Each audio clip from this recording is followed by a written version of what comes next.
Ang isang tatay ay kaya niyang ialay ang kanyang sarili para lamang sa kanyang pamilya.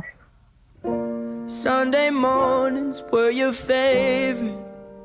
Sila'y tinaguri ang haligi ng tahanan sapagkat sila ang karaniwang inaasahang susuporta You did your hair sa pamilya at tutugon sa lahat ng pangailangan ng tahanan, the provider in the family.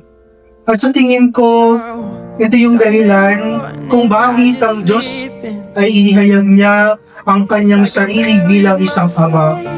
Diyos Ama. Na ang gustong ipunto sa atin ay lahat ng mga nilalang ng Diyos ay nangangailangan ng Ama.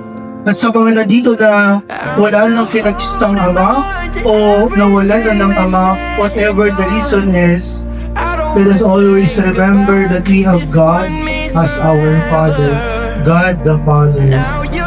A father is willing to sacrifice himself. Ang isang tatay ay kaya niyang ialay ang kanyang sarili para lamang sa kanyang pamilya.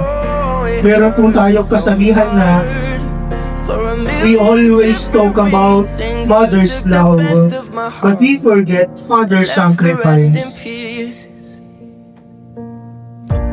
Digging through your old birthday letter. Masagay po meron ba para matinta. A crumpled Pero magandang in the ayun. Pasalamat din po kayo.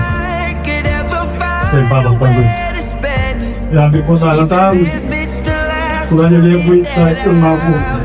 Nalayo na po. I'm still holding on to everything that's dead and gone.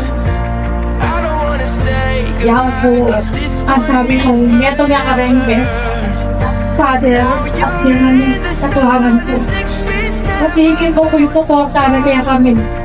Diyan po mag-sacrifice ng tinawag kinawag ng sa kalagyan.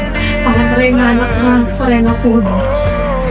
Sana po sa maging masaya at mag-work na magputin. Kailangan po po dahil sa laban. took the best of my heart and left the rest in peace. Ay diyan kung alalay kong hindi ay kaya ko sa kakalimutan ka muli.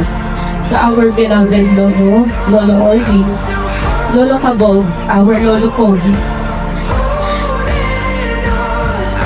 We love you and we wish you more than words can tell. Siguro po, pagsisyan mo po, edaka. Eni mo ba sasabi kaya matalagi, lumangalan na ang kaluguran. Edaka man po ako pa siya nagtalagi. Sana we have you. Lagi na ko kung saan, lagi niyo po sasakyan na makanagod ang kaluguran. Ilolumi po dyan. Alam mo express it, ay na po sasakyan. Pero araw ng dalang niyo po makanalo na kaluguran. Eka po may gaganang ka, edaka po kalimuan. Your memory will always be with us, and you will never be forgotten. We love you, Lolo. Left the rest in peace.